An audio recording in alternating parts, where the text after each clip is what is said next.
Okay? Done? So, yan. Tawag na po tayo sa offering prayer at hinahangaan ko po ngayon lahat. Gusto na Sir Daniel. Maraming Diyos na makapangyarihan sa lahat ngayong umagang ito, Panginoon, ay sama-sama kaming lumalapit sa iyo na may pagpapakumbaba. Hindi nagpapasalamat sa buhay ng bawat isa, O Lord, sa nakalipas na linggo na nakita muli namin at naramdaman ang pagkilos mo sa aming buhay, Panginoon. So umagang ito, Lord, ay nilalapit namin ang anumang aming pagkakasala. Hinihingi po ito ng patawad, Panginoon. Yes. Ikaw ang maglinis ang iyong dugo, Panginoon, ang maglinis sa aming puso, Panginoon. At sa mga kapatid po namin na wala sa aming piling ay nasaan po sila, Panginoon. Ito ang patuloy na magparamdam sa kanila ng kahalagahan ng araw na linggo, ng araw mo, Lord. Salamat po sa mga kapatiran na nandito, Lord. Salamat sa buhay po ng aming pastor sa po ng kanyang pamilya, si Teacher Joe, na ito ang patuloy na nagpapalakas sa kanila at nagpo-protect at ganoon din po sa kanilang pangailangan. Ito din po nagbibigay, Panginoon. At dalangin po namin na patuloy ang iyong protection sa kanilang travel. Dito ganoon din po sa pagbalik at ganoon din po ang kanilang kalusugan at patuloy mo silang gamitin, Panginoon, upang sila ay mag-lead sa amin sa mission na ito, Lord, sa church na ito.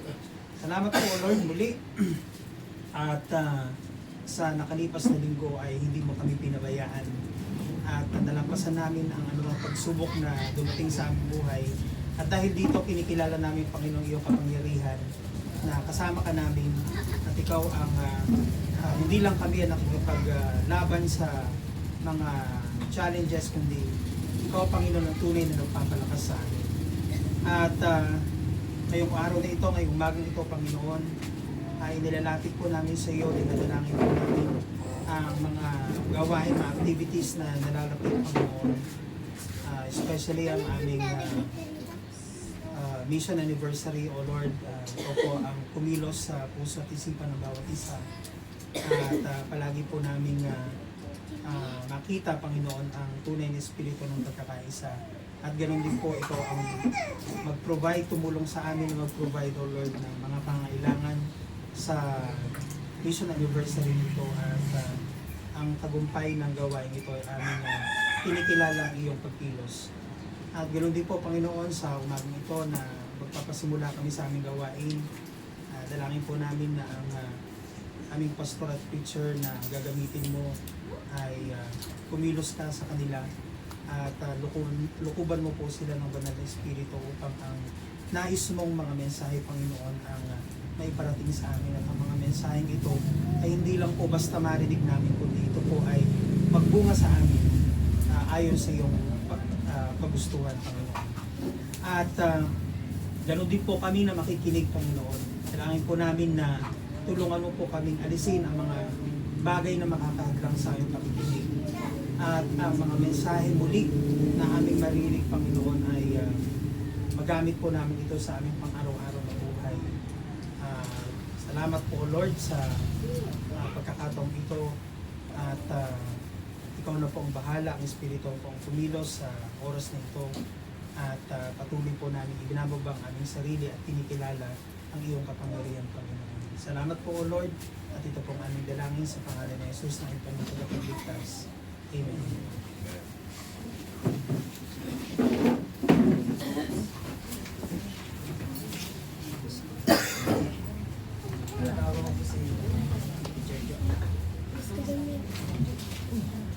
Mga bata,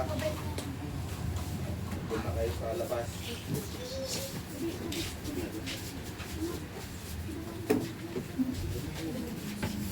Halika na ayaw. Okay, Lord na sa atin niya kayo amin. Tutunan ko sa bawat isa.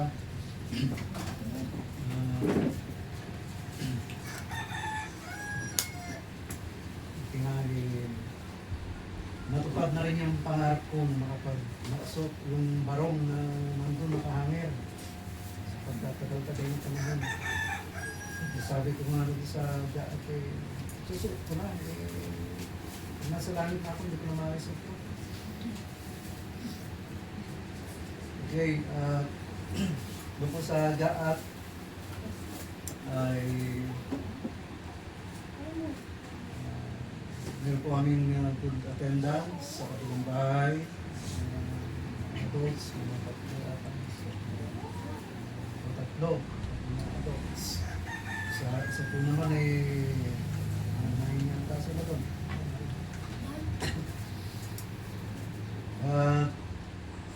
Pinabala ko namin combine ang bahay. So, sabi ko sa kanila, baka by March ay combine na. Okay? Bahala na kung may problema doon may solusyon. Okay? There's a problem, there's a solution. Okay? Ang problema ang upuan, nangihiram tayo ng upo. Basta mayroong upo. Okay, sa taas sabi ko sa kanila, mag-bihis kayo. Okay, sinasabi ko lang, hindi pa ako nagbabarong ha. Ayaw lahat akong pag-asa. Pero nagbarong ako. Sa congressman to, nahihiram siya. Hindi lang yun. Agbainda. So, maalagayan ti by example. Okay. So, ngayon ang ating pag-aaralan ay ang ating pong Bible. Bible po ulit. Okay. At napakarami pong pag-aaralan dito na walang hanggan. Okay, so ito po ay the noblest book, the Bible. So, ating pong titignan ang composition, composed of 39 plus 27 equals 66, Old Testament and New. Okay? Mga 40 writers na nagsulat. Ibigsa. Iba't ibang panahon, iba-ibang lugar. Kaya, paano kaya? Ito po ay sinulat nila sa hindi papel papyrus noon. Okay, mga nagsulat. Okay, iba-ibang posisyon, iba-ibang trabaho. Yung mga doktor, mayroong mga prophets, mangingisda. Okay, ginamit po sila ng Diyos. Mayroong kings, prisoners. So, mga lugar na ito ay sa Palestine, Egypt, Babylon, Asia Minor, Greece, Rome. Kaya nga merong yung letters ni Apostle Paul sa mga believers doon sa Roma. Yan. Okay? At alam niyo ba na yung mga believers doon nandun sa bahay ng nandun sila sa bahay ng emperor. Meron nga nabasa na yung asawa ng emperor ay Kristiyano, kaya sila nandun. Pero, yung pong babae. Okay? So, ngayon pa man, iba-ibang writer, iba-ibang panahon, iba-iba po ang pangangailangan at ang problema. Okay? So, it was written to address the problem, to address the needs. O halimbawa sa Genesis, ito po ay kailangan maisulat, ito pong panimula o simula, nang sa ganun ay malaman natin ang simula ng lahat.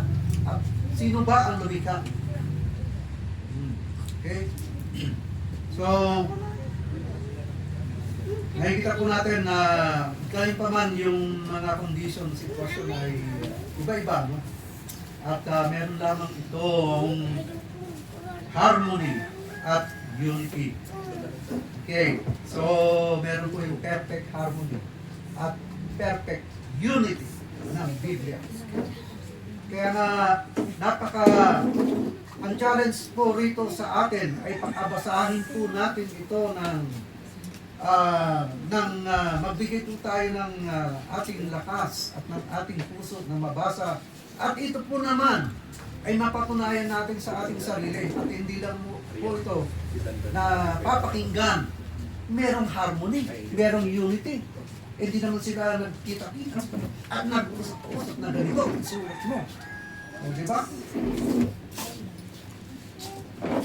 Okay. Sa una nakapag-spend tayo ng tagal babasa ng Biblia. Hindi. Paano natin masasabi kung harmony at unity? O. Okay. O. Ito yung assignment na ibibigay ng Panginoon sa atin. Magbasa para ating malaman yung harmony at unity. Hindi po sila nag-away-away, no contradiction. Okay? In any teaching, in any word na nasulat po dito. Perfect harmony talaga. O, diba? Ang ganda naman, no? Okay? So, ito nung usap pa ang encyclopedia, yung mga volume 1 to 24, iba eh. Ganun nga tayo. Pero panahon ngayon nasa digital na nasa computer na, cellphone. Ganun yan. So it's a complete encyclopedia. Ano ba ang nire-reveal nito? Reveals all order and sequences or sequence. Beginning to end. Yan. Umpisa hanggang sa katapusan. Diba? So, kanya baga systematic. Yan. Systematic siya. Merong sistema. Okay? So, makikita po natin doon the first 2 chapters at babasahin ko na lang po sa inyo speaks about world made new. Kaya nga, paano nga ba nag-exist ito? Hindi sa pamamagitan ng salita ng Diyos. Let there be light and there was light. Sinabi lang po niya yun. The characteristic of the Word of God sa Hebrews 4:12, isa yun, makapangyarihan. Powerful. Okay. Kaya nung nilikha niya to, na-pray na in the mind of God. Itong perfect design, brilliant design that even man cannot fully comprehend the vastness and the greatness of the creation of God. Until now, they cannot, hindi po nila masabi saan ba ang hangganan ng second heaven. O nag-produce nag-invent na sila ng Hubble telescope o meron pa ng uling malaking, mas malakas na telescope ulit para ma-search ang karawakan. O di sinasabi nila, ito pala ng Diyos. They really approve. Oh. Kanila sinabi, sinasang-ayunan nila ang Biblia talaga. At tunay nga na may Diyos na lumikha. Okay? Wala talaga sa pagkalaki-laki ng nilikha ng Diyos. Ang liit lang natin. Alam niyo ba yung dagat sabi, Lord, napakalawak ng dagat naman ang nilikha. Hindi gumawa siya ng bangka. Barko. Okay? The first 2 chapters speaks of world made new. Okay. So the 3rd chapter in Genesis chapter 3, ito po yung tinatawag na temptation o yung pagsubok sa kanila. So kung bakit meron pong pagsubok ay unang-una meron pong tinatawag na decree o yung law ng Diyos na huwag nilang kakainin ang fruit of the knowledge of good and evil. Okay? At pag kinain nila yun, hindi lang sila mamamatay kung hindi siguradong mamamatay sila. wala silang buhay na walang God. Okay? At dumating itong temptation, pumasok si Satanas doon sa ahas at hindi alam ni Eva na si Satanas na pala, yung kausap. Kaya nga deception to sa appearance pa lang. Meron nga sabi doon sa kalendaryo, mga date, Diaryo, 1990s, 1990 pa rin kaya nabasa yun. Sabi, appearance deceive. This one maxim standing rule. Men are not what they see. Appearance deceive. Totoo nga naman. Kung alam nga lang niya yung kausap niya, di pinangkuran na kung natin paano. Tinarayan na, sinimpangol na. Diba? Hindi niya alam tapos naloko pa siya. Biruin mo yung napakatibay na salita ng Diyos, nalunsaw. Nalunsaw yun, una-una doubt. Bakit? Sinabi ba ng Diyos na hindi niyo pwedeng kainin lahat? Bawal na nga Alam mo yung salita na yun, very effective at talagang tagos sa puso ni Eve. At hindi rin papasok ang pangalawa kung hindi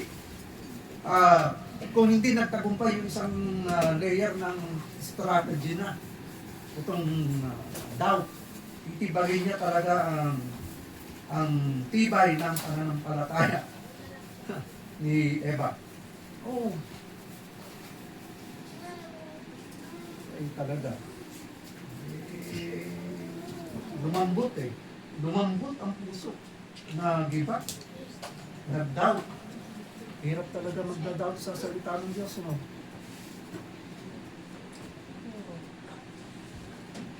Doubting, and then tapos lie, and then tapos false promise. Yung knowledge of good, that is so good, the goodness of God, that is life eternal, and then evil is so evil, that is death or separation of man from God. Yun ang evilness talaga. Kaya nga, may kita po natin doon, sa bandang muli, nag-disobey po sila, na-deceive, okay, na-corrupt yung mind. So instantly nagkaroon ng sudden change sa nature, the very nature of this man. Yung sinless condition, naging sinful condition. Doon din sa kanilang physical, dati hindi sila nahihiya sa bawat isa. O nahiya sila sa bawat isa. So, changes, ganun din sa entire world. Nagkaroon ng changes itong epekto ng kanilang kasalanan. Okay. So, balik ulit tayo. Itong ang creation ng Panginoon ay perfect. At ang kanyang plano ay to protect and to preserve. Ito po yung law of thermodynamics 1. Okay. But here come dumating po ang temptation. Nasira po lahat ng plano ng Diyos. Okay. May apply po ang law of thermodynamics to is destruction. So the world is not getting better and better. Papunta po ito sa fulfillment of the prophecy. Yan po, propesya. Okay, madi-destroy din po ang sanlibutan. Yan. Hindi ba natin inisip yun na ano kaya ang katapusan ng mundo? Meron yung nagsabi, kung di ito mangaging gilid, apoy. Talaga naman. Isa ron ang tama, apoy talaga. Sisirain ng Diyos itong sanlibutan. Yun ang ending niya. Gagawa siya ng new. Okay. Hindi niya ibaga po yun. So, this temptation, nalaman po nila yung mali o nalaman nila yung tama sa pamamagitan ng mali. Na-experience nila yung tinatawag na kahatulan ng Diyos. Pagka na-corner pa naman tayo pag na-corner po tayo, hindi po talaga tayo aamin, gagawa tayo ng palusot. Tama, mali. Tama yun. Sabi ni Kinorner ng Diyos sila eh. Sabi ni Eva, yung kasing ahas, o sabi naman ni Adan, yung kasing ano eh, si Eva eh. Kaya sumunod sila. Okay. Ang tanong, bakit kaya sumunod si Eva? Ay, si Adan, eh hindi naman siya natin.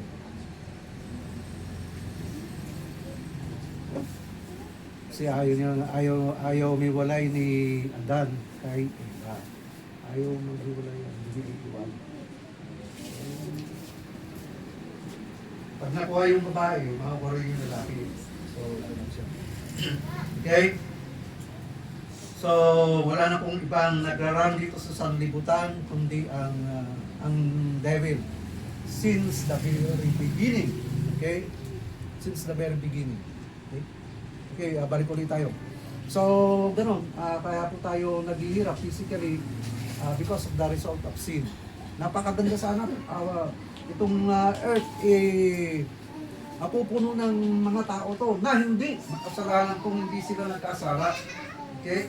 Napakaganda sa ating buhay. This is a perfect environment and perfect people. Awan ko ma iti dindrod, awan ko ma iti bagyo, awan ko ma iti sakit nga narigat nga maagasan. Oh, yan sakit ng Kristiyano eh, alam na eh. Ha? Dapat talaga, ba't kaya sadya at alam nila yun? Pagkabutas ng bulsa, sakit yan ng Kristiyano. Okay, so joke lang. The world, ang nagkaroon dito, si Satanas talaga. Okay? Ginagawa niya lahat. So, paano ba tayo pupunta rito? Okay?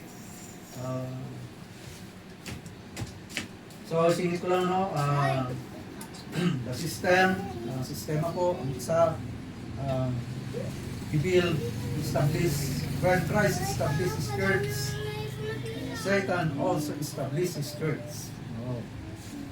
Alam niyo ba, na may mga iglesia, basta ito po ay hindi sumasang-ayon sa katotohanan. Iba po ang kanilang sinasamba. Okay? Sa balit isang sambahan daan ang mga Diyos. Directly.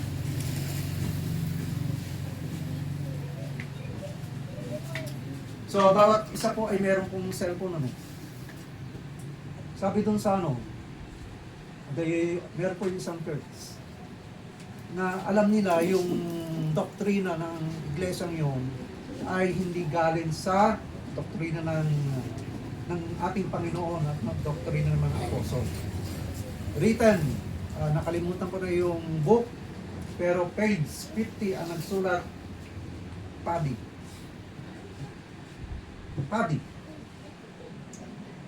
Oh. Alam mo yung J. Paddy na naisalakan ni nalipata ko kay Nagamay, burn at stake. So now, evil spirit runs the world, the prince of the air. Okay. Sa balit isang sambahan lang. Kaya nga, ito po yung ating Kaymanti Gospel. Kaya ang ating pong trabaho, maliwanagan sila, makasabaan. Yan. Yan po sila sa mali, sa kadiliman. The system of this world. Ay, grabe. Ito pala yun. Yung paano sa Epstein Files. The same na yung pong sinasamba nila doon, hindi ang Diyos, kundi si Satanas. And before na pumutok yun, mag-research kayo. Sabi nyo, nako, sinasabi ko kung totohanan eh, kumukontra naman nyo. Search the truth. Search the scripture. Okay?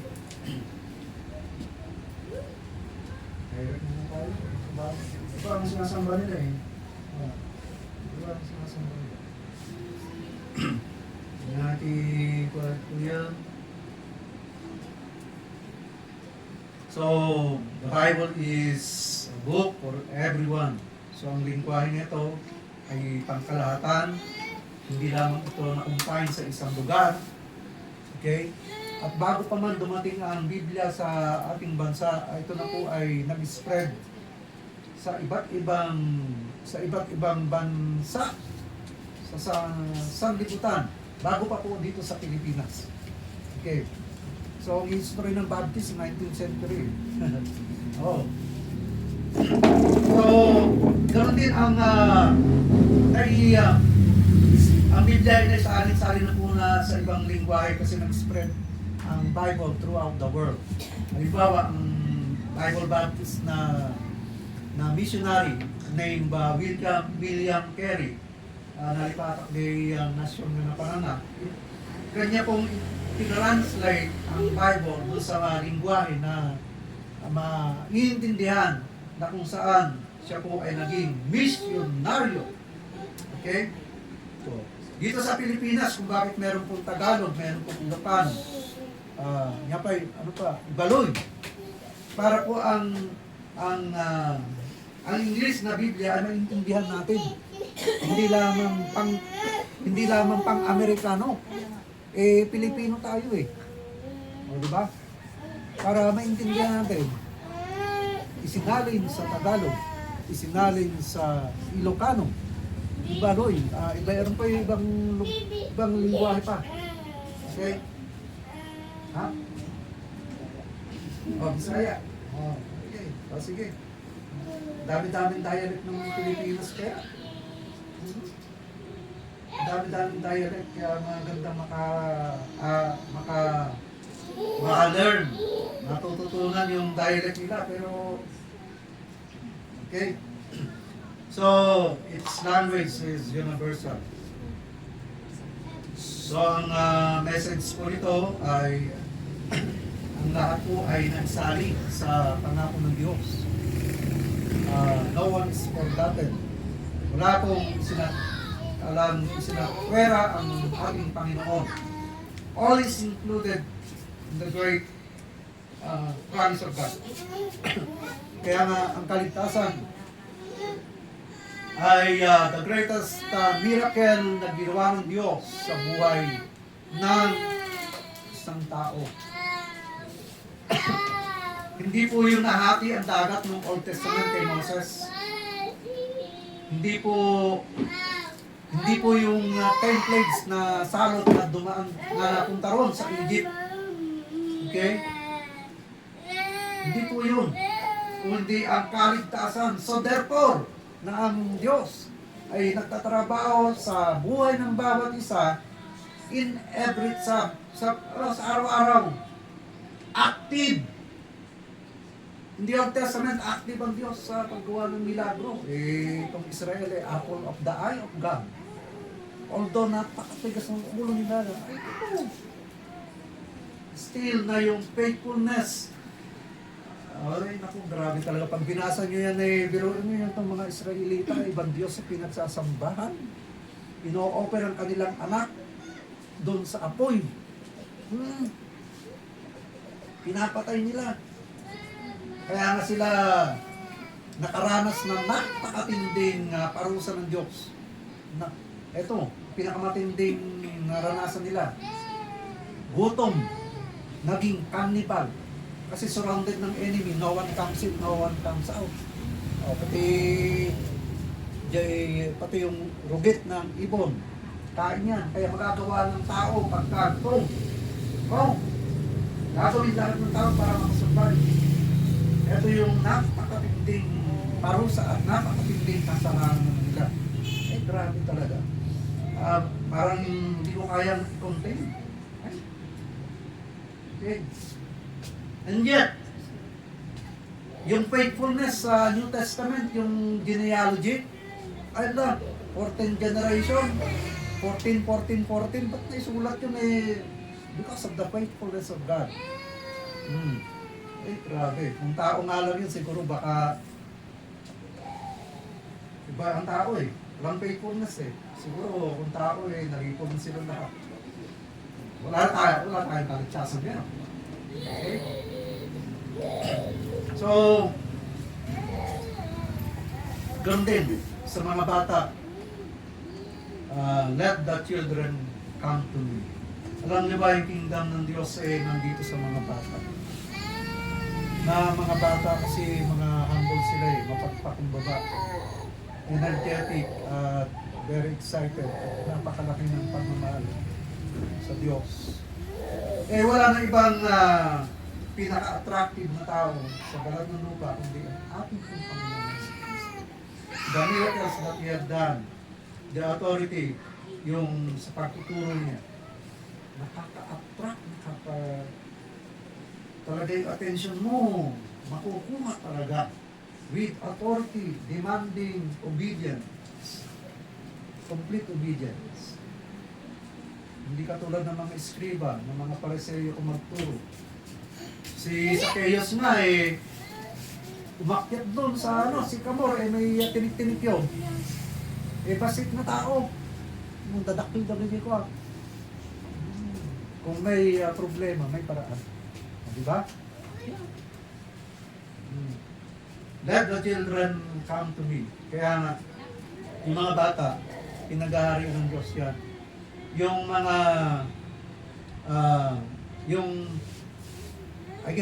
hindi po tayo makapunta sa kaharian ng Diyos kung hindi po natin sila tutularan.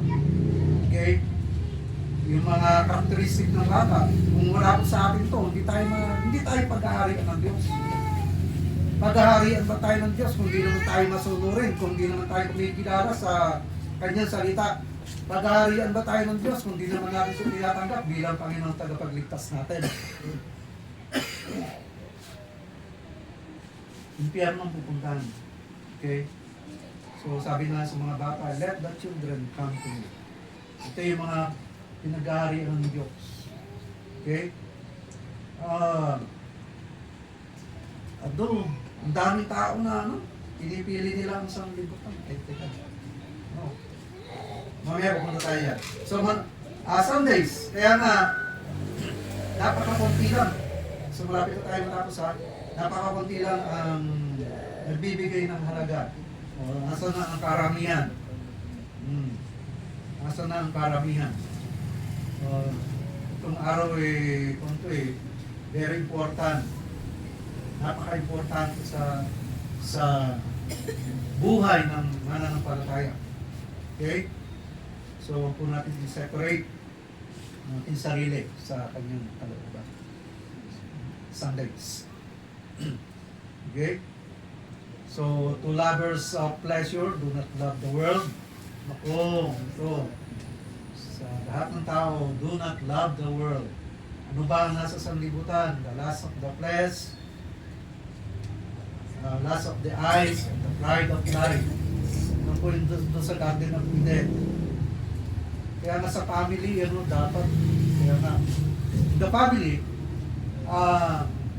turo ko dito, sa Jara. Meron dapat na communication. Okay? Itong communication ay nabibuild. Okay. Eh, paano naman kasi, pagka nagkaroon ng gap at yung isang members of the family, barkada talaga, at yung upbringing, yun ang problema doon. Naku. Kaya nga, tayong mga Kristyano, tayong mga ngaral, hindi lang po tayo tagabigay ng mensahe sa kanila, kundi counselor. Counselor din. We give counsel. Lovers of pleasure. Kung wala doon sa tahanan, sa iba, sa barkada. Doon sa kabilang bahay doon naman yun, anak nila, sa kabilang barkada naman talaga, pag nagkasakit. Kaya nga sinabi, kung nagkasakit ka, kinamusta ka ba nila nung nagkasakit ka? Wala. Hospital. Grabe. Kaya in the family, there should be a communication, there should be love. Doon din sa simbahan, itong pag-ibig ay hindi dapat ito Walang buwan. Okay? So again, tayo po ay pinabuklod ng Diyos. Ang simbahan ay pinagbuklod ng Diyos sa pamamagitan ng pag-ibig. Yun po yung epistle ni John. Hindi lamang siya. Okay. Do not love the world. Kasi nasa sanglibutan, mapapahamak talaga ang tao. Kaya nga yung mga kabataan na hindi nila mahanap ang pagmamahal sa tahanan. Aba hinahanap sa iba. O, gabarkada. Grabe talaga. Happy all the time. Pero hindi po binibuild ang buhay ito. Nasisira. Nasisira talaga. Kung ano yung ginagawa ng barkada, gagawin din nila yun. Kung matino ba naman, siyempre pag sabihin ni barkada mo na spend your time with your family. Meron ba sila no? Mga bisyo ang pupuntahan ng mga tao ng pagkano. Sabi na po nasa sira. Do not love the world. Pride of life. Yun nga, pagka nakainom ng tao lasing wala mo, untouchable na may bagbaga dating na may bagbaga. Di yung palsadang diretsyo, agkyalo-kyalo. So, okay. Okay. So,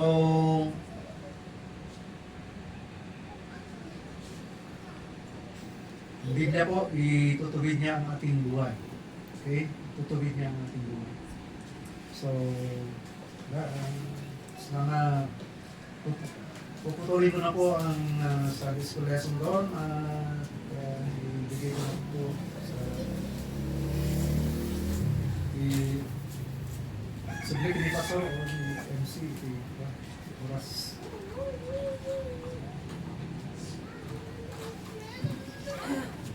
So yan, dawan po tayo sa ating mga awitan. Nagawa po kasi yung balik sa inyo.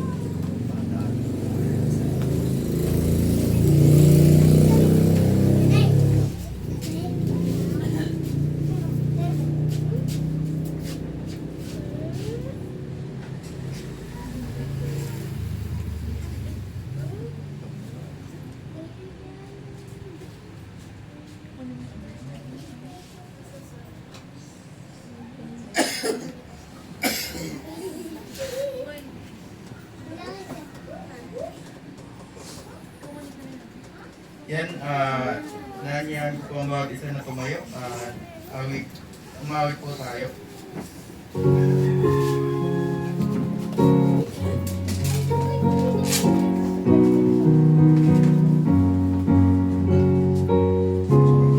First answer, C.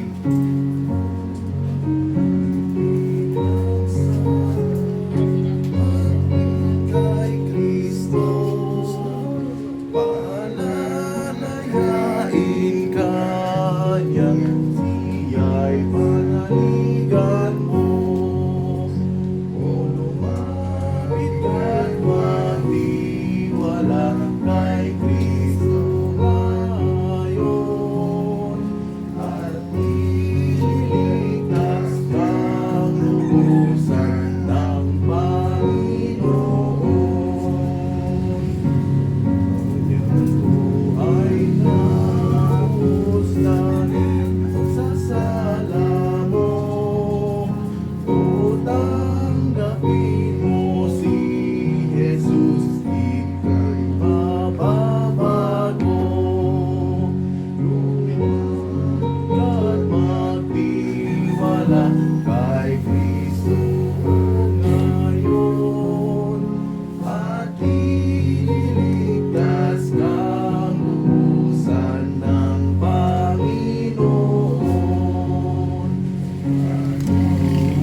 song.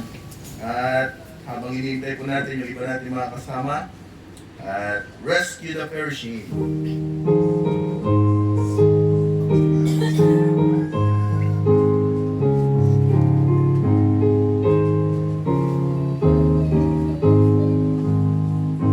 Sa panganib ay iyong iligtas, agawin sa sala na marahas, taguyat itaas ang kamalagpak, si Jesus sa kanila ihayag, iyong ligapin ang napapahamak, si Jesus ang siyang magliligtas, kahit siya'y pinangunin, magsisisi niyang anak ay hintay, tinatawag sila na malumanay, kung lalapit may kapatawaran, iyong ligapin ang napapahamak,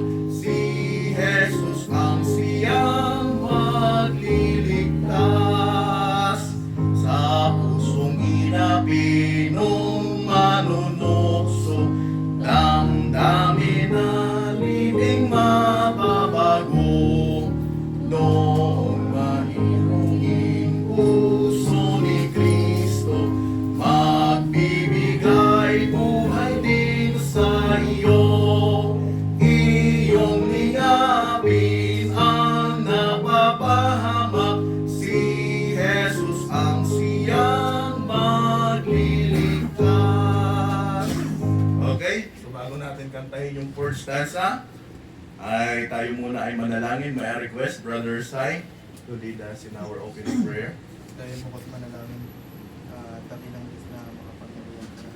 Panginoon, pinupuri ka namin at pinapasalamatan sa umaga ng ito. Lord, salamat po sa buhay ng bawat isa na nandito. At dinala mo sa dakong ito upang sumamba sa iyo, Lord. Lord, salamat po sa buhay ni Pastor at ang kanyang pamilya. At gano'n natin po kay Pastor na patuloy na ginagamit po pang pamilya sa gawain mo ito, Lord. Lord, nawagabay mo pang sa next part na ng aming gawain. Tayo na kung bahala nga tumayo sa aming palagit na pang pamilya namin. Gawin niyo po kami hanggang sa kami ay matapos at nagpapangalaman kami sa lang sa Jesus. Amen. Okay, pwede na po kayo maupo. At tuloy po natin yung last stanza. Wala naman na. Panganib ay iyong iligtas, tulong ni Kristo sa'yo'y gawan. Sa daang makikot sila'y ayayin, sa naligaw siya ay saysayin. Iyong ligapin ang napapahamak, si Jesus ang siyang magliligtas. Okay, so first time kasi tayong kumanta ng Tagalog eh. Yung mga nakaraang linggo Tagalog, pero ito kasi Tagalog talaga. At anyway, salamat, good morning po sa bawat isa. At praise the Lord, meron tayong mga bisita from, ano saan na yung school nyo, Sister Arian? Lyceum. At pakita yung mga apat na bisita natin ng mga college students. Sige, okay mo yun. Sige lang. Sige. Ilocano kayo, Tagalog? Tagalog. At hindi pwedeng mag Ilocano. Sige, pakita yun yan. Yan. Amen. At welcome kayo, salamat at kayo na-invite. Sige, pwede na po kayo maupo. At salamat sa oras na ibinigay nyo sa Panginoon. Ako pala si Pastor John Mark. Ako ang pastor dito sa Harvest Bible Baptist Mission. Welcome lang kayo, mga kapatid. So this morning, ay meron tayong mga announcement, ano? So ang ating anniversary po ay medyo malapit na. At kinakailangan na natin na medyo maghanda-handa. Amen? So, February, March, April, May. So, May ang ating anniversary. So, iniisip ko siguro baka first week of May. Siguro yung first week na yon kinakailangan na hindi ko pa alam kung medyo magbabago kasi nakadepende tayo doon sa church ng JO. So, pag-pray po natin at sana ay may prepare yung mga kailangan. Kaya sabi ko, paulit-ulit kong sinasabi na yung mga itinanim nyo, sorry, nung last month, ay aanihin natin eh. Kaya magpalaki-laki na kayo ng mga gulay. Okay? At yan ang gagawin nating panghanda. At hindi pa natin kaya ng lechon. Lechon kawali. Kaya i-prepare lamang po natin. So, ako po ay nagkaroon ng medyo hindi ako masyado sa pagsasalita kasi talagang medyo masakit yung lalamunan ko. Nag-start noong Tuesday. Kaya kagabi, nag-prayer meeting pero pray lang. Then sharing konti. At wala tayong choir kasi baka pag nag-choir tayo kagabi, baka wala na akong boses ngayon. Mahirap naman yon na sign language lagi, baka hindi nyo maintindihan. Ano? At sa bagay, buti na lang hindi naman trangkaso. Talagang medyo plema lang talaga. So, yun. At ano pa? Yung mga dapat nating pag-pray. Young people, lagi kong inuulit, malapit na ang ating camp. So, last week siguro ng May. At yun naman ang pinag-usapan doon sa Liman Pulso. At maghanda kayo. And then Youth Congress ay siguro sa July. So July tayo at maghanda din kayo. So karamihan kasi ng mga event ay mga pang-young people. So hoping and praying na sana ay makasama lahat at walang mag-a-absent sa mga event na yon. Kaya mula high school to college, pakimarkahan nyo na ang inyong mga kalendaryo at gumawa na kayo ng mga rason sa mga event na yan, sa mga susunod na buwan. Okay? So yon, wala na ba tayong mga bisita? Yung sinundo at tagalong nanundo tapos wala nasundo. Ano yan. Okay, so pag-pray po natin, yung iba nating mga kapatiran sa bagay ay gumagawa sila ng mga rason para sila ay hindi makapag-church. Pero pag-pray pa rin po natin, pero ang nakikita ko kasi parang meron tayong problema. Ano?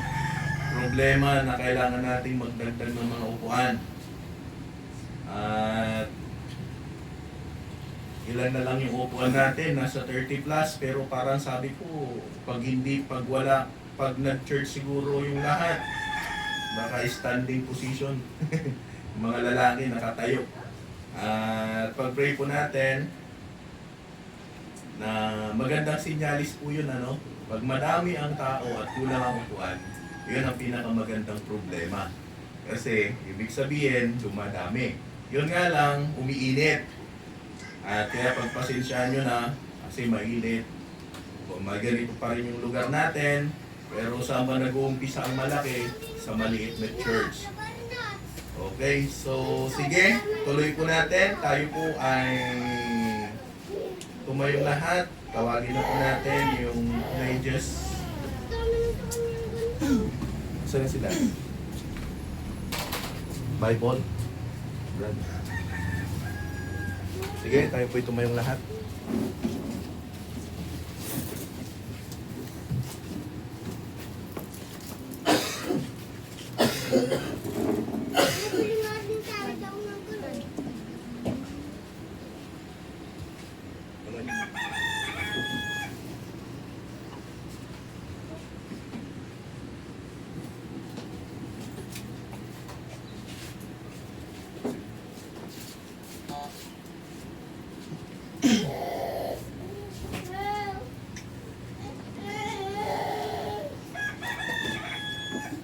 So, yan.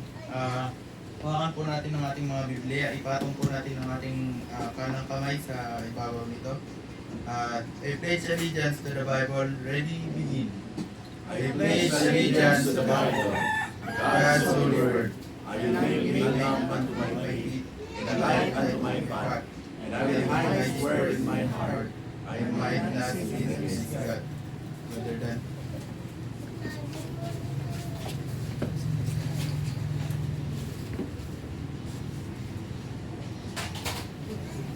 So, ayan. Ito po natin ang mga sa ating mga Biblia at simulan po natin sa pledge allegiance. So, Christian flag, ready, go.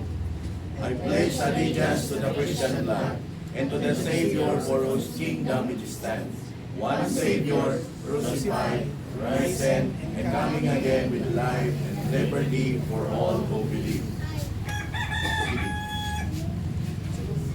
Giving na. Okay kasi siguro. Tinatawag ko si Brother Arnold sa Thanksgiving. Okay. Lord, salamat Panginoon sa ito, sa natin kami magsiti, Panginoon. Salamat po sa bibigay sa oras ito ay maligos ka rin natin kayo po ang aming pagpuri sa Panginoon sa Kristo. Amen.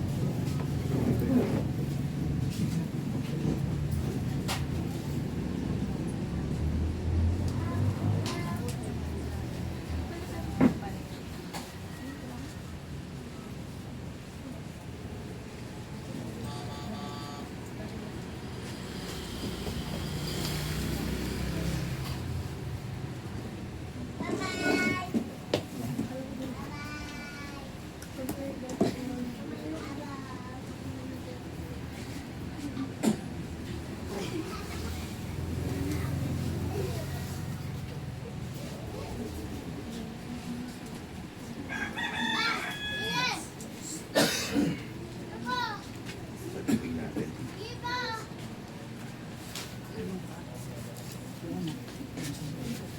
Okay, so salamat sa bawat isa. At asa na si Sir Grace?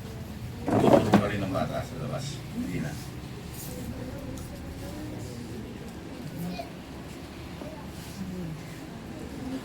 Nandun pa. Sige, okay. Yung mga bata, papasukin na lang.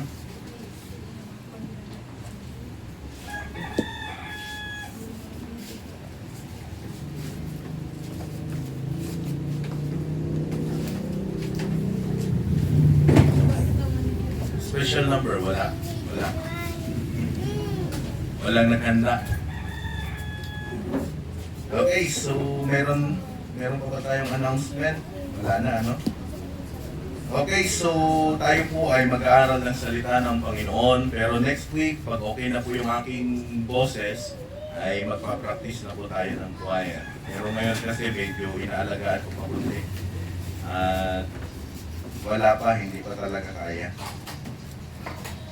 Okay, so tayo po tumayong lahat at bilang pagrespeto ng salita ng Panginoon, nais ko po nabuksan po natin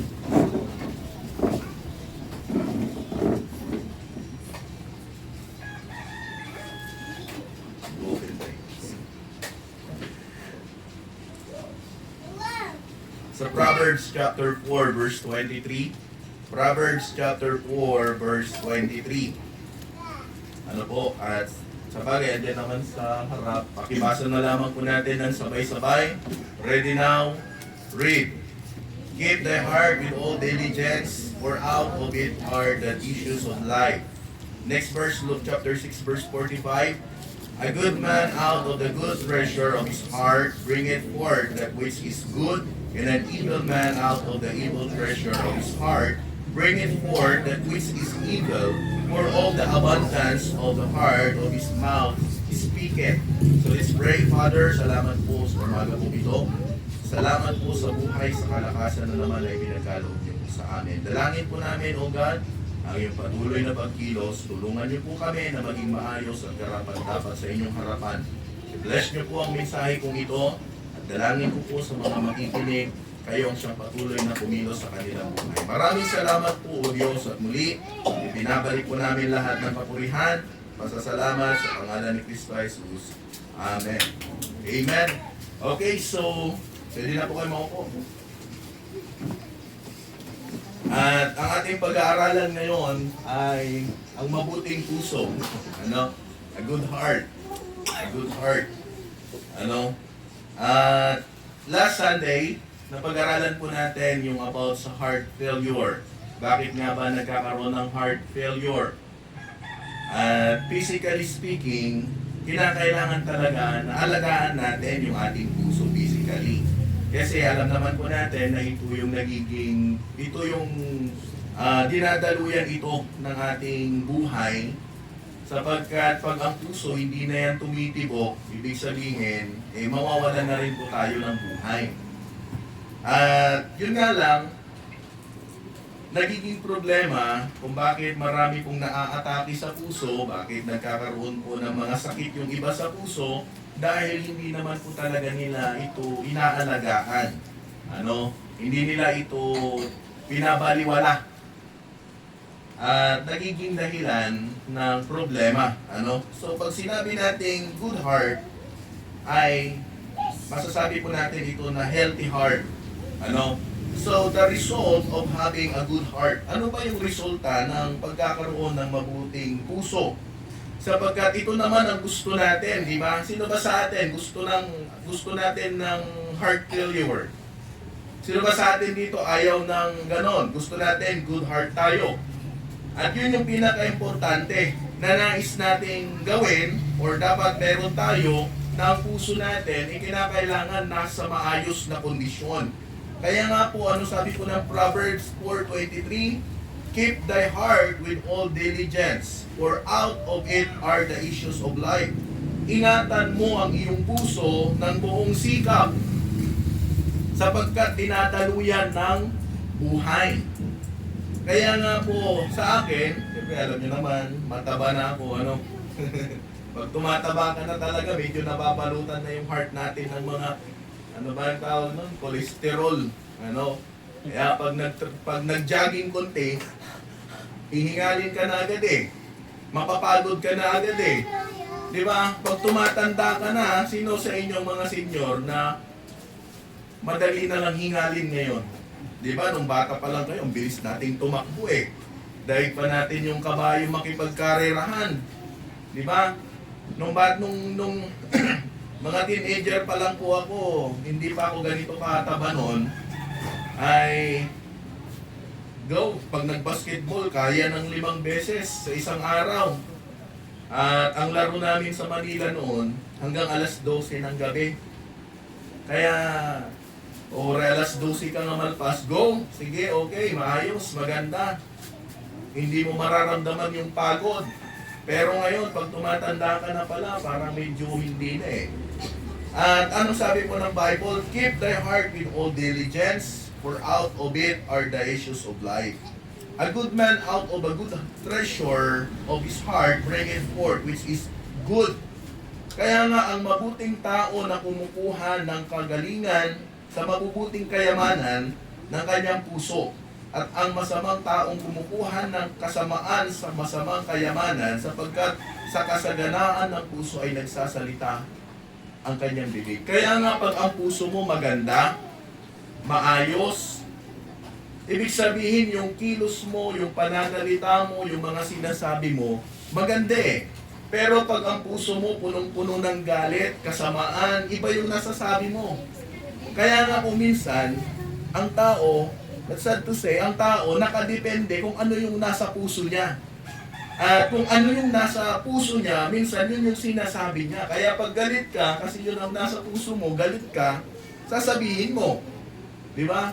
Pag di mo napigilan, sige, popost ko to sa Facebook.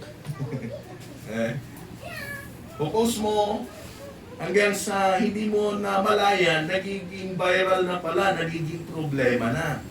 Kaya nga napakahalaga sa buhay natin. A good heart is not inherently human. O ang isang mabuting puso ay hindi likas na tao. Tandaan po natin na nung hindi ka pa mananampalataya, ang puso po natin punong-puno yan ng kasamaan. Sino ba sa atin nasa mabuti ng buhay?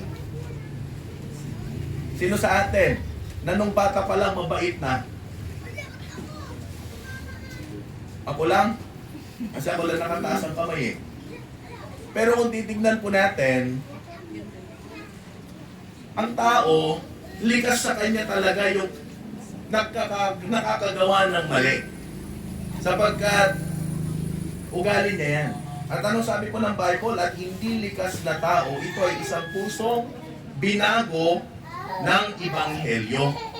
So tandaan po natin mga kapatid na mula nung ikaw ay naligtas, mula nung ikaw ay nagkaroon ng relasyon sa Panginoon, binago na ang iyong buhay ng Diyos.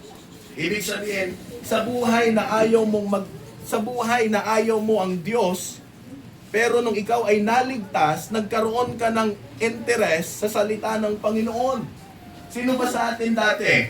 Okay, tanungin ko po kayo. Sino ba sa atin dati gusto yung Bible study?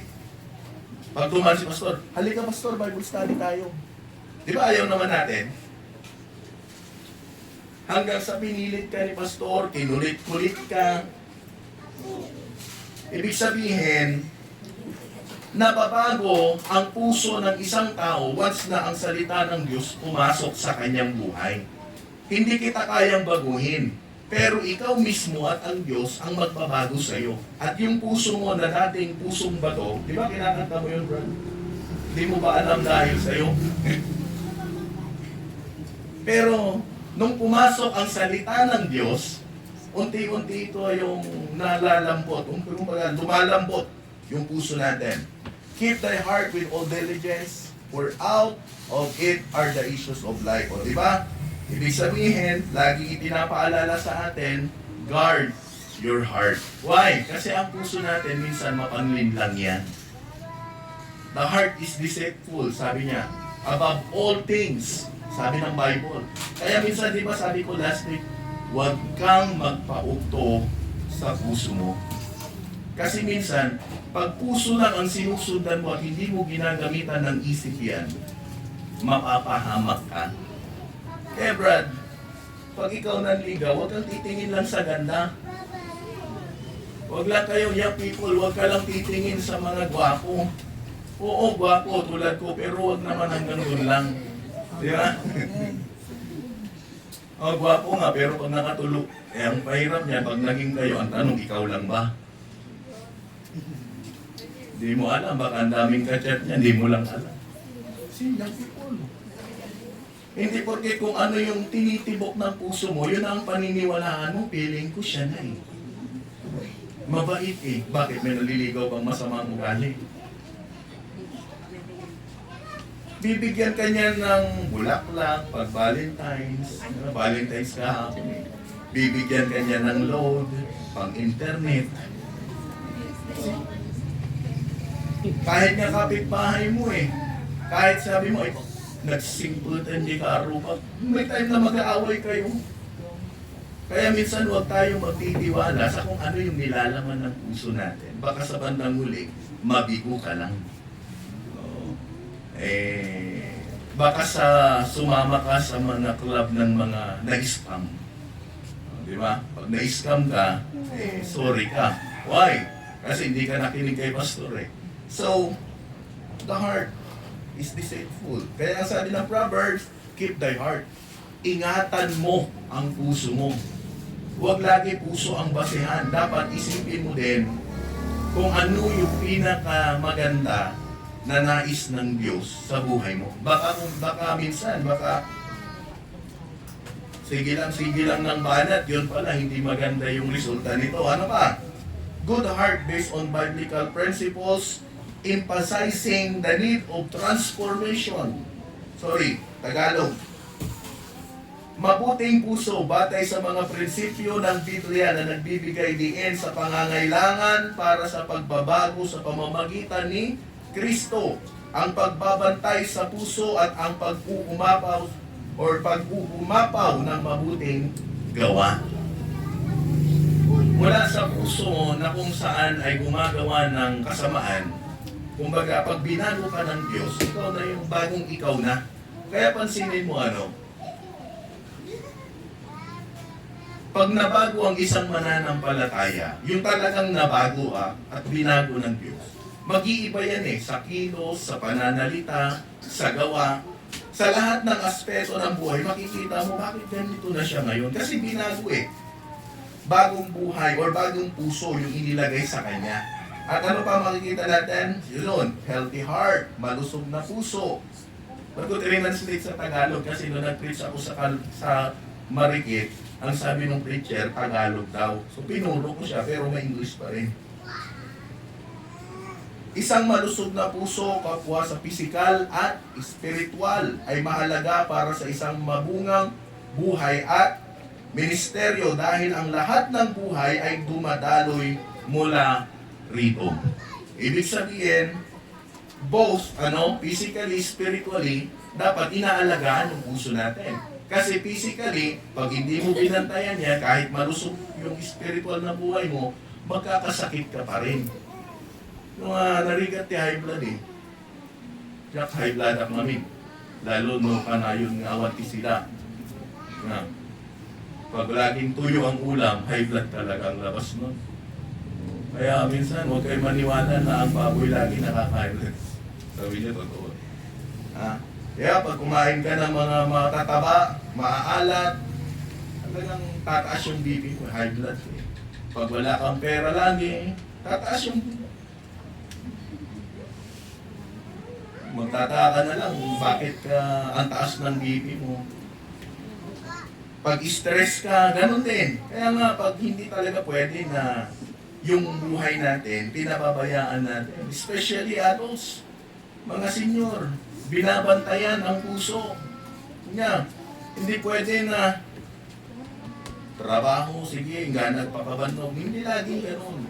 Dapat ikukondisyon mo yan. Spiritually speaking, ganun din naman.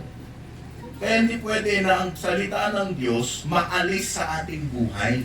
Kaya pansinin mo kapag hindi ka laging nakikinig ng Bible,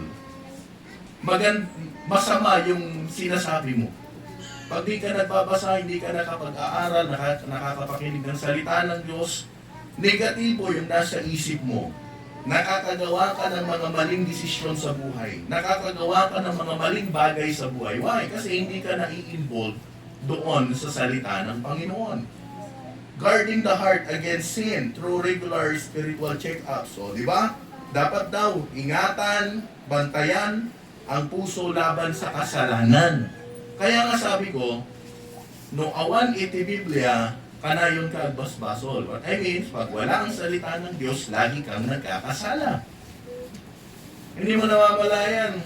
Kaya nga tingnan mo, young people, pansinin mo pag addict ka sa cellphone, sorry bato-bato sa langit, tamaan ka sana. Yung mga naglalaro sa inyo ng ML, pag yung mga kalaro nyo hindi ligtas, tapos biglang nabaril mo, mumurahin ka pa. Gusto mo ba yun? Pag naglalaro ka, mumurahin ka nung kalaro mo. Kung ikaw Kristiyano, kasi hindi ka nagbabasa ng Bible, PI ka rin. Binantihan mo na. You see? Pansinin nyo na pag ang salita ng Diyos, hindi nakakapasok sa buhay natin, yung puso natin, unhealthy. Mga desisyon mo sa buhay, bara-bara. Walang maayos. Hindi ka nagpipray, hindi ka nagbabasa ng Bible, hindi ka nakikinig ng Word of God. Wala kang desisyon na maayos. Kaya kung ano inisip natin, go, sige na, okay na to. Okay na siguro to. Pero dahil anak ka ng Diyos, dapat maunawaan mo din ng Word of God, napaka-importante nito sa buhay natin. Next, keep thy heart with all diligence. Blessed are the pure heart. Sabi ng Bible, mapalad ang mga may malinis na puso. Kaya pag nagbabasa ka, nakikinig ka na lagi ng Word of God, nalilinis ka eh. Yung puso mo, malinis eh. O, di ba? Kaya tingnan mo, pag high blood yung tao, anong ginagawa sa kanya? Diet. Oo. Eh, yun ngayon ang problema ko eh, paano mag-diet eh. Paano kaya ako magda-diet? Paano mababawasan yung taba? Kung pwede lang ibigay ko kay Arnold ng isang araw, sa kanya na lahat eh. Basta yung taba lang. Oo. At ano pa, bawal yung mga matataba, maaalat, ganyan. Talaga, isiba, dagiti senyor, bawal kanya yung nagitay nyo. Pero may kasabihan eh, masarap ang bawal.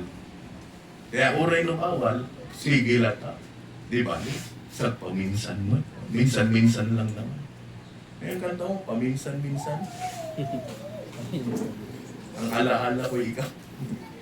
Kaya minsan mahirap yung paminsan-minsan eh.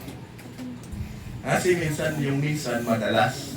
Kaya pag hindi mo namalayan, ano nangyayari? Nagiging problema ito.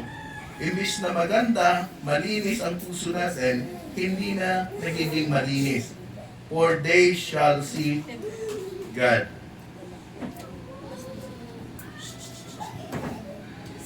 Okay lang, di ba yung mga nagkakasakit ng, ang tawag ng nagdadialysis?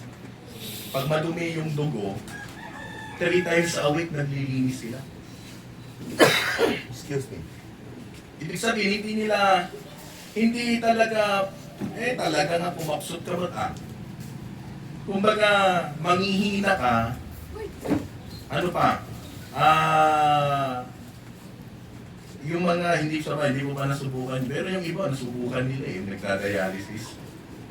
Kaya ingat-ingatan nyo lagi yung katawan nyo, wag lagi mahilig sa cobra. Ha? Wag lagi mahilig sa anumang pagkain, maaalat. Lalo kapag ikaw ay yotiayin. Ano pa? Ang kanina, healthy heart. Ngayon, helpful heart. Ibig sabihin, yung pagiging matulungin, puso o servant heart. Ano po? At makikita po natin yan sa Mark chapter 10, verse 42 to 43.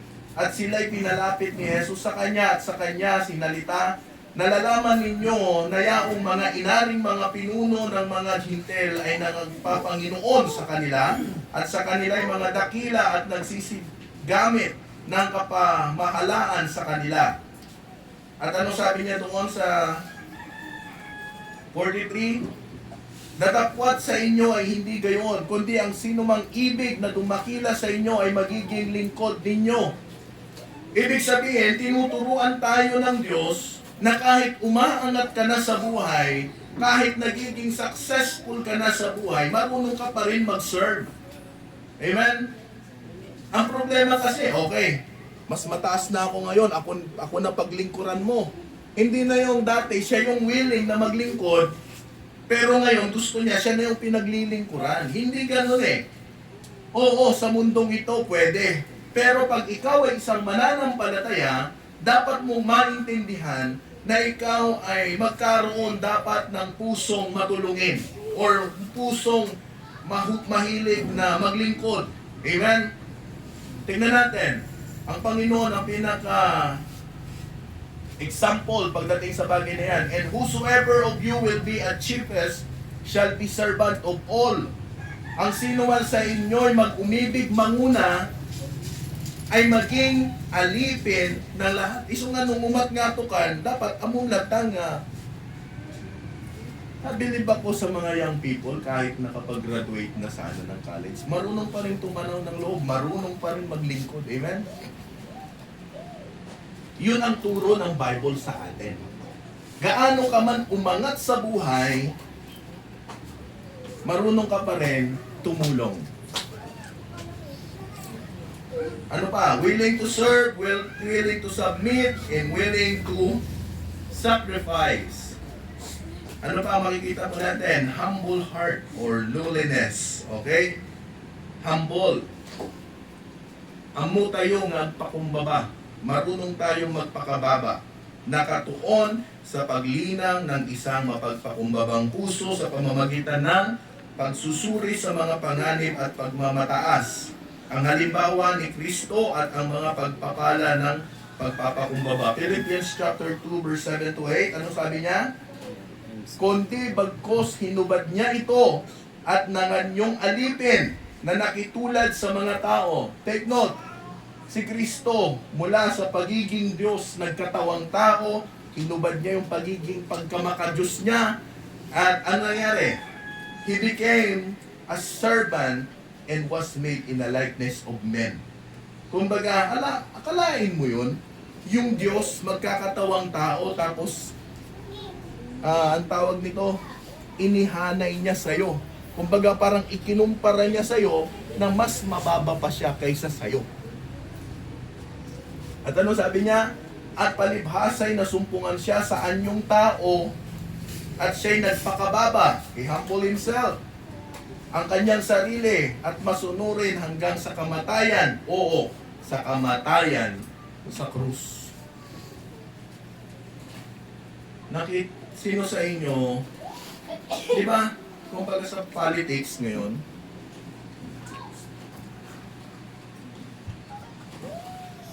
pag politics ngayon, pag mayor ka, dapat mataas ang tingin ng tao sa iyo pag mayor ka eh. Pag mayor ka, feeling mo, artista ka eh. Hindi ganun eh. Ikaw yung magiging halimbawa. Amen po ba? Pag ikaw yung nakakaangat, marunong tayong magpakumbaba doon sa harapan ng Panginoon. So, isa sa pinaka-resulta ng good heart is yung maging humble tayo. Na kahit anuman ang narating mo sa buhay, marunong ka pa rin na ibaba ang iyong sarili. Hello? Amen po ba? Like God, like Christ, He humbled Himself and become obedient unto death, even the death of the cross. At yan yung dapat na matutunan ng bawat isa. Okay? Na bawat tao, anak ng Diyos, marunong ka na magpakababa sa harapan ng Panginoon. Number 1, a transformed life. Pag sinabing transformed life, ito yung puso na binago ng Panginoon. So, yung heart. Alam mo, hanggat hindi pumapasok ang salita ng Diyos sa buhay mo at hindi mo ito tinatanggap, walang makikitang pagbabago sa buhay natin. Kaya nga po, isa sa pinaka-importante para makita yung pagbabago ng buhay, kailangan mo si Kristo sa buhay mo. Sa mga bisita po natin from Lyceum, hindi religion ang magliligtas sa iyo.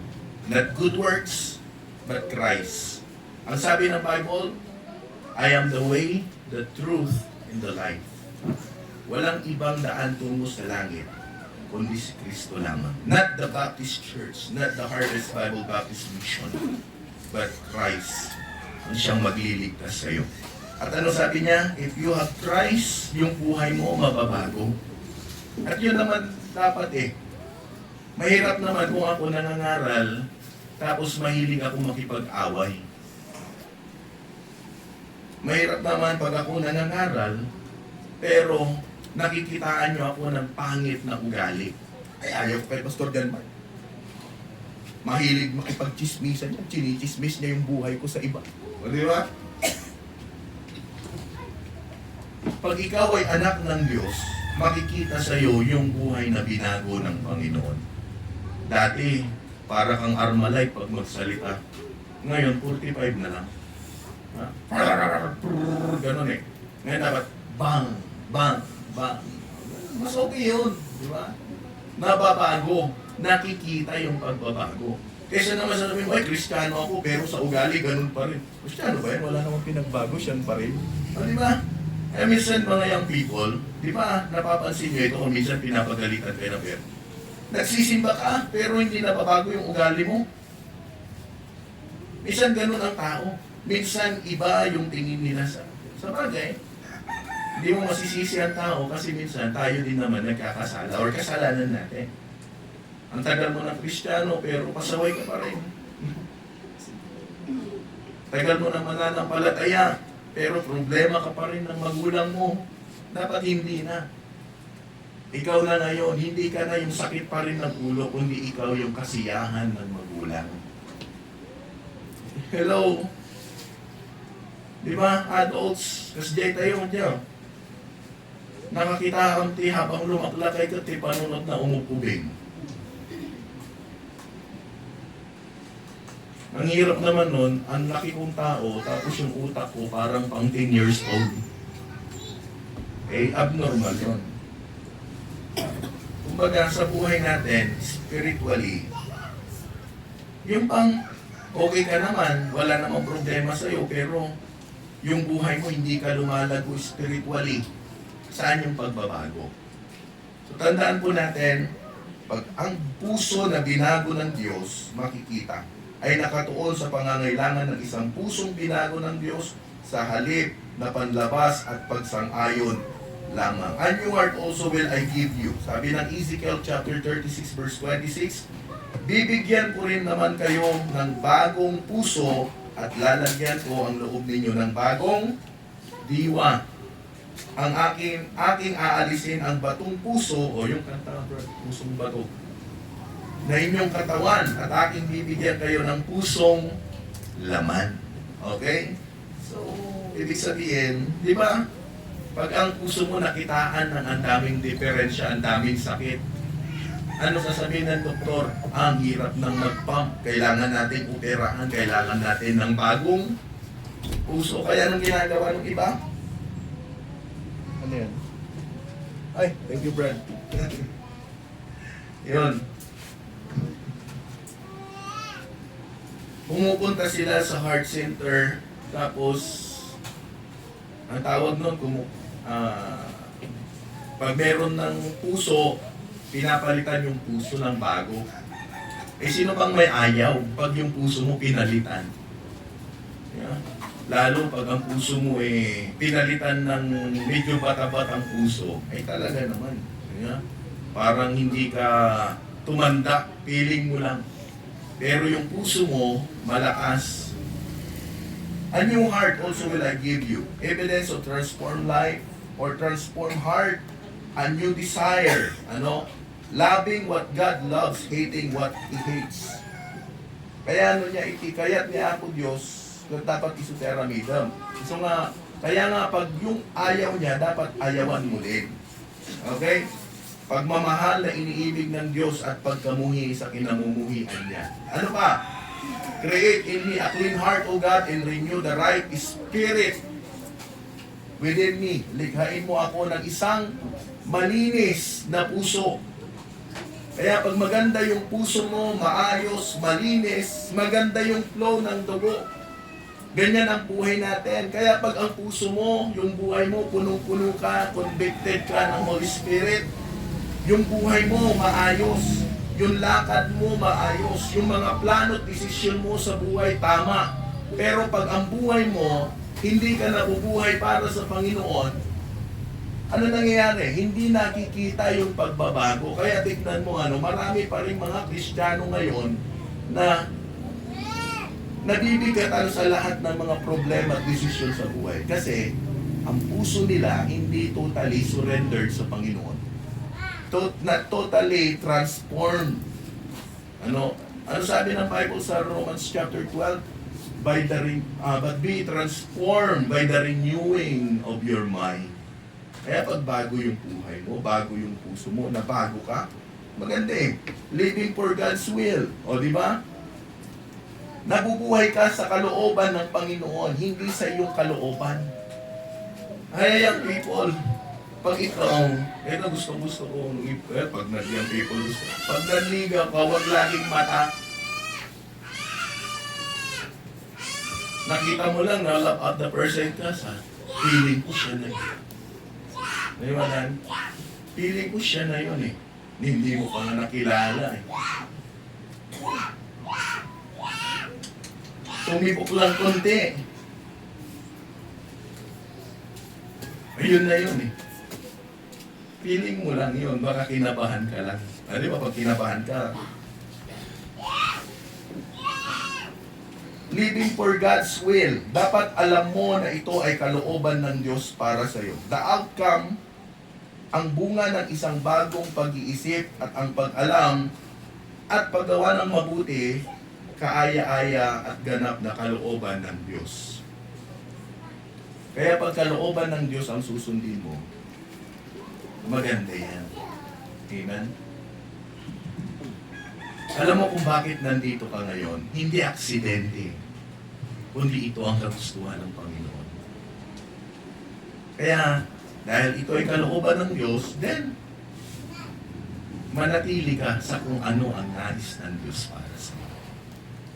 Amen po ba? Ano pa? Fruit of the Spirit, the life changes within. Affection, word, action, and reaction. Galatians chapter 5, verse 22 to 23. Ano sabi niya doon? But the fruit of the Spirit, ang bunga ng Espiritu ay pag-ibig. Pag-ibig. Hindi lang yung puppy love, kundi yung pag-ibig na nais ipakita ng Diyos sa atin. Joy, peace, long-suffering, gentleness, goodness, and faith. 23, meekness, temperance. Kaya talaga, no, pag i-Kristiyano ka, hindi talaga mawawala yung pagpipigil. Sorry. Temperance. Binigyan ka ng mga kapatid na matigas ang ulo. Hindi yan dahil sakit ng ulo. Para matuto ka, paano ka magpasensya. Binigyan ka ng kaibigan na tatanggalan ka ng pasensya. Binigay talaga yan para matuto ka. Bibigyan ka ng kapitbahay na mga away sa'yo para turuan ka magpatawad. Gusto ko sa buhay, kahit na pumunta ka sa bundok, mag-isa mo doon. Diba? Maya-maya may mga unggoy. Maingay. Eh, ayaw mo nang maingay. Wala, hindi ka makakatakas. Ang dapat mong gawin, tanggapin mo yung mga tao na nasa paligid. Fruit of the Spirit. A teachable heart. Kanina, transform. Number 2, teachable heart. Malapit na tayo matapos. A teachable heart is a vital, humble posture that becomes God's correction and wisdom, paving way to spiritual growth and transformation. Alam mo, ang isang bagay na dapat makita sa buhay ng isang Kristiyano, yung marunong siyang magpakorek. Pag alam mong mali, tanggapin mo. Ba't mo ginawa ito? O bakit? Hindi naman ako yan ha. Minsan ganun tayo eh. Mahilig tayo mag-grocery. Nakita mo bang ako? Di ba? Minsan tayo ganun eh. At minsan, pag naapakan yung pride natin, ayaw natin. Next time, huwag ka na magpakita sa akin. Minsan, mahirap talaga eh. Kaya kapatid, as a Christian, marunong kang tumanggap ng pagkakamali. Ano? May mga times na pag nangaral ang pastor, natatamaan ka. Pero, ang puso na marunong magpaturo, tatanggapin niya yung correction. Kaya minsan, ayaw ko na magsimba kasi lagi akong binabanatan ni pastor. Minsan ganun may mga ganun Kristiyano eh. Yung ba, okay ba? Akala mo silang natatamaan. Di niya alam pati kaabay niya natatamaan din. Di lang nagsasalita. Ayun, nasa Bible school po kami. Pag yung pastor nagpipreach tapos yung preaching niya medyo masakit. Di kami, patay mali siya. Hinahayaan namin, tapos sasabihin namin, buti na lang absent siya. Di sa amin pala yun. See? Minsan ayaw nating magpakorek. Pero pag sinabi natin na binagong puso tayo, teachable heart tayo. Kaya pansinin mo pag ikaw marunong kang tumanggap ng pagkakamali, natututo ka eh. Salamat kasi natututo ako dahil sa'yo. Or dahil sa pagkakamali ko. Ganon ang tao. Ano pa? It requires abandoning defensiveness. Okay? Kaya pag meron kang teachable heart, Hindi mo magagawang magdepensa. Hindi mo sasabihin, hindi ako yun, kundi, ay, sorry, pasensya na po, kasalanan po. Ganun eh, embracing correction, remaining open to learning from others. Kaya pag may mga tao na kinukorek ka, huwag kang magalit sa kanila. Hindi ibig sabihin na pag kinukorek ka, sasabihin mo, perfectionist ka kasi. Hindi. Kasi yun ang nakikita sa'yo or sa akin. Kaya minsan, pag may mga mali ako, okay lang din naman, Pastor, bakit ganito minsan, ang hilig mong ganito, ganyan. Okay lang eh. Next, give instruction to a wise man and he will be yet wiser. Kaya pag yung isang tao na matalino, kinorek mo yan, mas lalong tatalino yan pag tinanggap niya. Teach a just man and he will increase in learning. Kaya tao na wise, matuwid, pag tinuruan mo yan, magkakatotoo yan. Paglago. Ano pa? And then, characteristic of a teachable heart. Ano? Isang taong madaling turuan at hindi nagtatanggol kapag itinutuwid. Ngayon, isang bagay na makikita po natin, listen more than speak. Dapat matuto tayo. Makinig tayo bago tayo magsalita. Hindi pa nga lang nagsasalita. Sasabihin niya pa lang na ikaw sana, bakit nakita mong ako? Inunahan mo na agad. Ha? Prioritize God's word. Lagi priority ang salita ng Panginoon. Wherefore, beloved brethren, let every man be swift to hear, slow to speak, slow to wrath. Okay? Dapat mabilis kang mas maliksi ka sa pakikinig. Huwag masyadong magsalita. Ibawasan. Slow to speak, slow to wrath. Dapat wag laging magagalitin. Dapat punong-puno ng pagpapatawad. Okay? Number 3, last point po natin, a twisted heart. Meron ka ng pusong, ang tawag doon, binagong puso. Pangalawa, meron ka ng teachable heart, pusong marunong magpaturo. At pangatlo, puso na sinubok. Ibig sabihin, sa buhay mo, ang dami mong pinagdaanan, pero okay ka, maayos ka. Okay? Hindi ka nag-blame ng maraming tao, kundi nagpatuloy ka sa Panginoon. Lord, salamat. Ganyan. Tignan mo si Job. Yung puso niya, okay. Kasi pag maayos yung puso mo sa Panginoon, ano man ang nararanasan mo sa buhay, always positive ka pa rin. Laging tama pa rin. Pag okay yung puso mo. Pero pag yan, punong-puno ng pait at sakit, maniwala ka, kahit sino kaaway mo, dumaan lang yung pusa sa harap mo, pati pusa pinag-iinitan mo.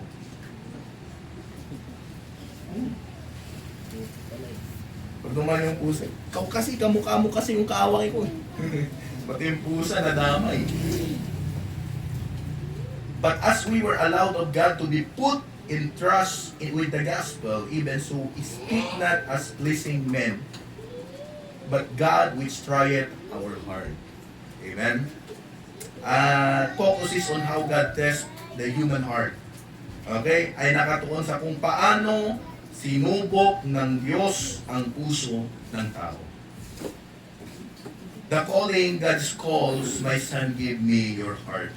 Kapatid, sa mga bisita po natin, siguro it's time for you na makita mo ang sarili mo. Yung puso ko ba okay? Yung buhay ko ba okay? Kailangan ko ba na ilapit sa Panginoon? At yun yung pinaka-importante sa lahat. A tested period, marami yan. Ano? My son, give me thine heart and let thine eyes. The purpose of our tested heart, purification, not penalty. Bakit ka sinusubok ng Diyos? Hindi para parusahan ka, kundi para maging puro yung puso mo.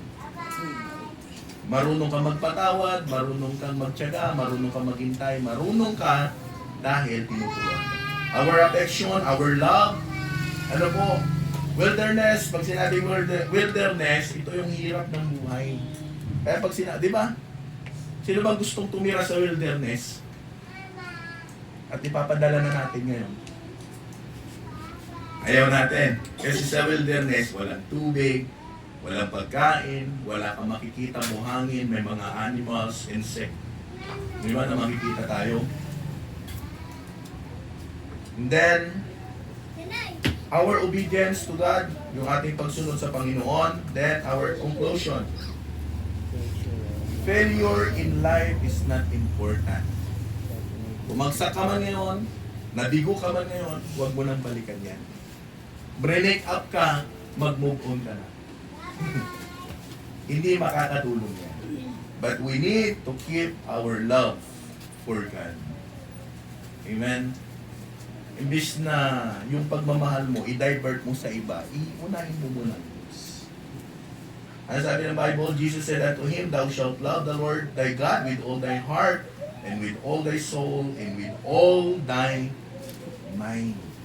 Kaya ang pinaka-the best dyan, kung saan ka man dapat ma-in love, una, sa Panginoon. Ang taong in love, laging hahanapin yan. Kaya pag in love ka sa Panginoon, ang lagi mong mamahalin ang Diyos sa buhay mo. Pangalawa na lang ang trabaho, pangalawa na lang ang pamilya, pangalawa lang siya. No? Una ang Diyos. And then, even if you have lost your first love, sabi po doon sa Revelation, for the Lord, you can restore it to be a deeper and more fervent love. For there is no strong love that is not tested. Okay? Kahit na mawala muna ang iyong unang pag-ibig, o di ba? Siyempre pag in love ka, in lavabo ka, hindi ka makatulog sa gabi. Laging kahit pipikit ka ng alam mo, mukha mo naaalala niyo. Ganun ang in love. Pag in love ka sa Panginoon, lagi mong isipin, sana linggo na. Hindi para makita si Christ, kundi para makita ang Panginoon. Maaari mo itong ibalik na mas malalim at mas maalab na pag-ibig. Amen? Having a good heart.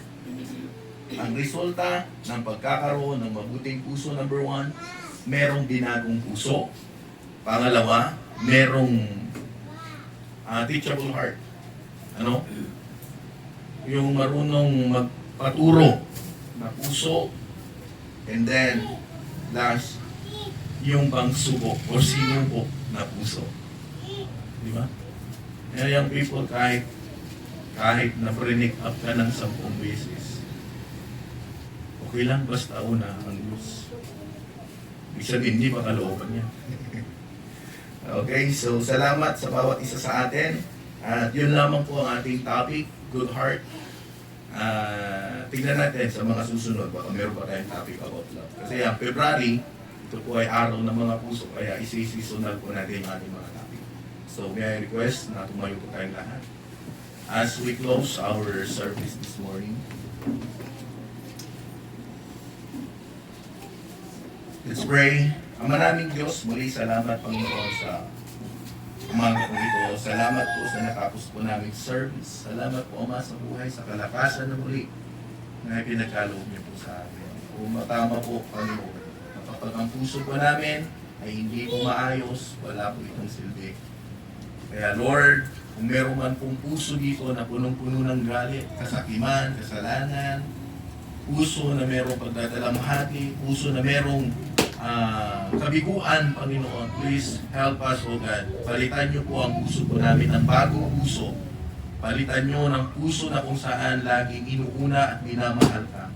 Puso na mapagpatawad, puso na mapagmahal, Panginoon, at puso na kung saan ay nandyan, Panginoon, ang na-appreciate ang buhay, Panginoon. Salamat po, Ama. Salamat po sa mga anak mo na nandito ngayon sa kanilang oras na ibinigay.